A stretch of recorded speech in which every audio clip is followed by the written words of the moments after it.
Hola Linda, ¿cómo estás? Hola Tomás, yo muy bien, ¿y tú? Bien, gracias, pero vengo con una pregunta. Dime. El sacerdote ha anunciado que mañana habrán confesiones.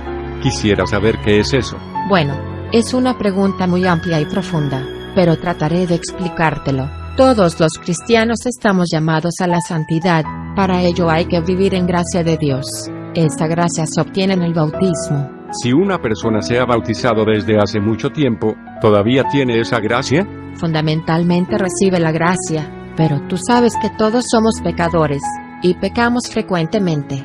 Cuando pecamos rompemos la comunión con Dios, y eso es matar nuestra alma. Eso es horrible. Entiendo que el pecado lleva a la muerte del alma. Todo pecado es ofensa a Dios, por eso es importante el sacramento de la reconciliación, comúnmente llamado confesión. Me han dicho algunas personas que mi reconciliación debe ser directa con Dios y no con los hombres. El sacerdote es un hombre que también es pecador. Explícame eso. La Iglesia Católica enseña que solo Dios puede perdonar los pecados. Jesucristo, por ser Dios, tiene poder para perdonar los pecados, y dio este poder a los apóstoles y sus sucesores en el sacerdocio. Cristo actúa en la persona del sacerdote, o sea que, de hecho, es el mismo Jesucristo el que perdona a través del ministerio del sacerdote. ¿Dónde está eso en la Biblia? En el Evangelio de San Mateo, capítulo 16, versículo 19, Jesús le dice a Pedro: a ti te daré las llaves del reino de los cielos. Lo que ates en la tierra atado quedará en el cielo. Lo que desates en la tierra quedará desatado en el cielo. Es palabra de Dios. Desde luego. No puedo negar eso, pero un solo hombre no es la Iglesia. Dame más ejemplos bíblicos. El poder de perdonar pecados en su nombre se lo dio Cristo primeramente a Pedro como pastor de la Iglesia en la tierra, pero poco después se lo dio a sus demás apóstoles. En Mateo 18, versículo 18, Jesús les dice a sus apóstoles elegidos: les aseguro que lo que ustedes aten en la tierra, atado quedará en el cielo, y lo que desaten en la tierra, desatado quedará en el cielo. ¿Cómo puedes darte cuenta? La Iglesia Católica tiene poder. Yo no puedo debatir la palabra de Dios, ni tampoco puedo discutir las decisiones de Cristo, pero quisiera que fueras más específica respecto al perdón de los pecados. Claro, en el Evangelio de Juan capítulo 20, versículo 22, dice que cuando los discípulos estaban reunidos, Cristo resucitado se les aparece y les dice: la paz esté con ustedes. Como el Padre me envió, así yo los envío a ustedes. Al decirles esto, sopló y añadió: reciban el Espíritu Santo. A quienes les perdonen los pecados les quedarán perdonados, y a quienes se lo retengan les quedarán retenidos. Pero en Hechos de los Apóstoles, 19 versículo 28 dice: muchos de los que abrazaban la fe venían a confesar públicamente sus prácticas. ¿No debería ser pública la confesión? Imagínate, si te cuesta confesarle tus pecados a un hombre, ¿cuánto más te costaría confesarlo ante toda la comunidad? El sacerdote es solo un canal entre Jesús y tú. Recordemos lo que dijo San Pablo en la segunda carta a los Corintios, capítulo 5, versículo 18. Y todo esto procede de Dios, que nos reconcilió con Él por intermedio de Cristo y nos confió el ministerio de la reconciliación. Entonces, si yo no me confieso, ¿Dios no me perdona los pecados? La misericordia de Dios es infinita, así como también infinito es su perdón. Dios nos ama y quiere perdonarnos, pero debes confiar en Él y acercarte al perdón.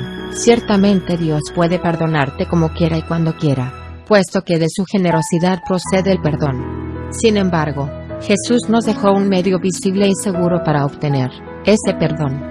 Solo confiando en su palabra y recibiendo su perdón podrás dejar de sufrir por el peso del pecado. Vamos, anímate, yo te invito a buscar el sacramento de la confesión. Gracias, Linda. Ahora que ya aclaré mis dudas, es responsabilidad mía buscar el perdón. Algo que se convertirá en alegría y felicidad. Déjate guiar por Dios, y busca la conversión. Eso es al final lo que Dios quiere de nosotros. No lo olvides, Tomás. Así es, Linda. Gracias por enseñarme una vez más. Adiós. Hasta luego. Cuando nos bautizan, se nos limpian todos los pecados. Pero después cometemos pecados, y entonces, ¿qué podemos hacer? Necesitamos pedir perdón a Dios. Solo Dios perdona los pecados. Podemos recibir su perdón rezando desde casa, pero los pecados más serios requieren una atención más seria. Dios nos ha dado un sitio donde curarnos: la Iglesia Católica. En parte nos curamos cuando vamos a misa. En la misa, en la iglesia, hay mucha gente que reza pidiendo misericordia a Dios. Pero el mejor modo de recibir la misericordia y el perdón de Dios es en el sacramento de la reconciliación. Este sacramento ha cambiado de nombre a lo largo de la historia de la Iglesia. Pero no importa cómo se llame, el objetivo es el mismo: recibir el perdón de Dios y reconciliarse con Él y con su Iglesia. Pero la reconciliación no empieza cuando tú te sientas con el sacerdote. Empieza antes, en tu corazón. Esto se llama arrepentimiento. Es cuando pasas un rato rezando, no solo pensando en qué has hecho mal, sino también en qué dejaste de hacer. Esto también se conoce como examen de conciencia. Ahora estás listo para ver al sacerdote. Esto se llama confesión. Empieza diciéndole cuánto tiempo hace que no te confiesas. Esto le ayudará para aconsejarte mejor tras contarle tus pecados. Después, cuéntale tus pecados. Recuerda que es un momento entre tú y Dios, y que el sacerdote está ayudándote.